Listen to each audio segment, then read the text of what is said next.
I'm Fred Lonberg-Holm, and I'm here at Pikap.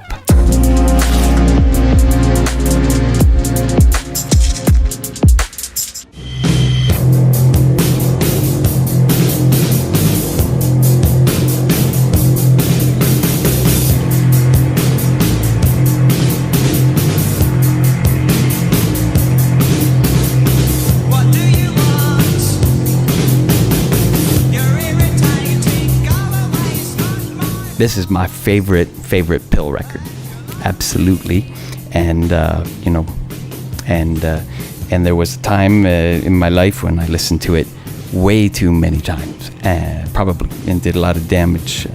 Am I supposed to pick one particular song from a record, or because like if I had to pick a click, I'd say "Banging the Door" is like the one to listen to first and foremost, but the whole record is really, really incredible, and I wish Lydon would have kept more on the tip of this record.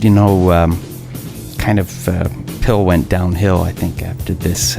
By the time I got to see them in concert, he was playing with like a pickup band from New Jersey or something that just like learned the records, and Levine was still playing, but anyway, it was not really so great. I think that's the band that's on that Live in Tokyo record, but anyway, it's amazing. It's great.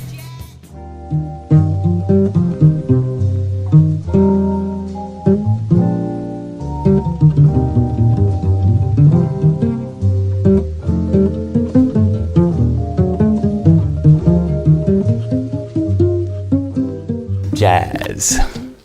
Harry Babson. Every Harry Babson record is super cool. This one is especially cool because he's playing cello on it, and he also played bass, I think. But anyway, it's funny because the record cover has a picture of him playing what's obviously a bass, not a cello.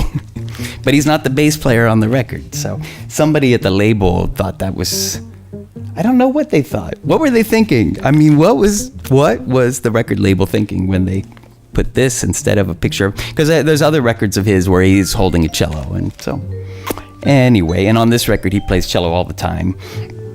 And again, I thought if I was going to have one song from this record, it's These Foolish Things. If only Brian Ferry and Harry Babson had made a record together, the world might have changed a little bit. But anyway, I love this record. I love all these records. I don't know if you know a cellist from Chicago named Tamika Reed, but she and I play some Harry Babson compositions when we play as a duo, or when we play with small groups, and so that's also part of why this record is kind of special to me, and Harry Babson special because it brings this whole other dimension of good times with my friends, playing music and not just listening to music.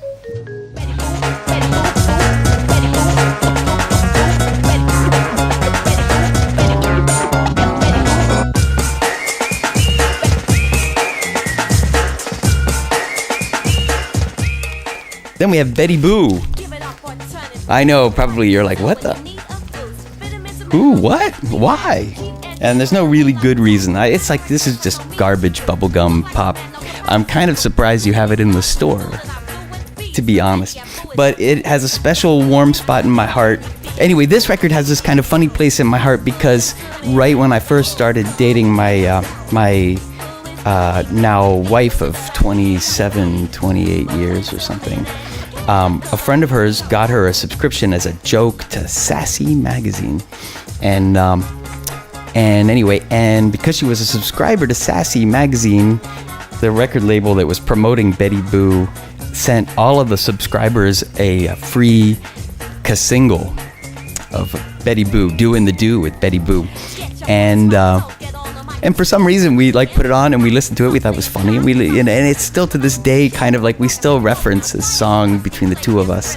And so it's kind of like, the thing of like, it's not really our song. I wouldn't call it our song, but it's sort of our song in a default weird way, because it was music, you know, you're always nostalgic about your youth, and you're nostalgic about the early days of your romance and your love affair. And so somehow Betty Boo kind of forced her way through just pure marketing, capitalistic, ugly self-promotion. She forced her way into our lives and became part of it. And you know, so I'm paying her back now. Whatever money that she wasted on her publicist and postage and everything else, here's this for you, Betty. So yeah, we love you.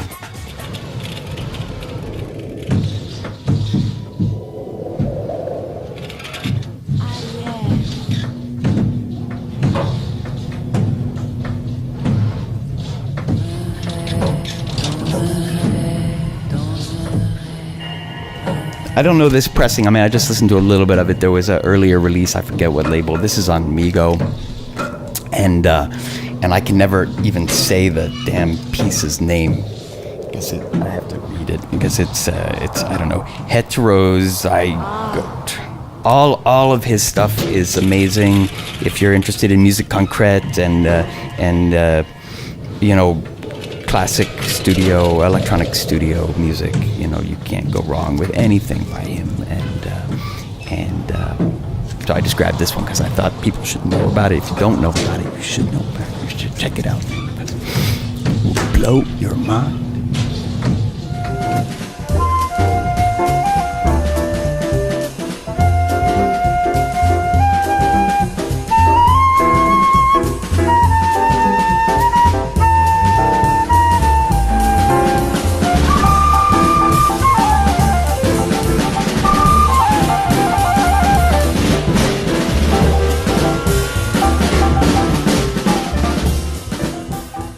This record has a special place in my heart because back in my day, when I was a boy, I had the privilege of studying with Anthony Braxton for a couple of years, and he had a great record collection, and I used to borrow records from him, and I borrowed this record from him, and the needle got out of my hand and went straight across it, man, and put this big gouge in the record, you know, and it was like, oh no, what am I gonna do? So I went to a record store, and I was kind of poor at that time, you know, really, man. I was living in a basement with dirt floors. I'm serious, and I used phone books as furniture, and you know.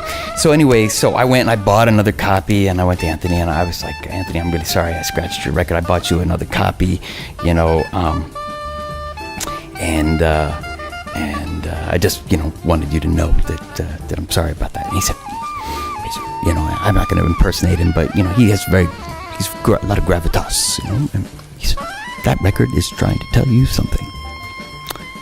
And I was like, oh. And he said, I want you to memorize and be able to sing for me the flute solo from Three for the Festival,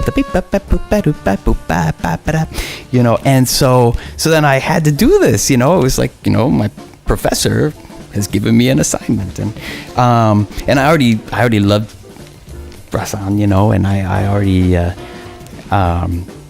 anyway, I you know, but I hadn't really ever listened to a solo enough times to be able to memorize it. I didn't have to play it on the cello, fortunately, because that would have been impossible. But so, and then finally I had to go to his office one day and sing the solo as best I could. I mean, I would hardly say it was flawless, but anyway, so that's why I picked this record, because of this kind of special, weird message that Anthony said this record had for me. So to this day, whenever I see it, I can't help but think about it. All right, good. We're done. Kid,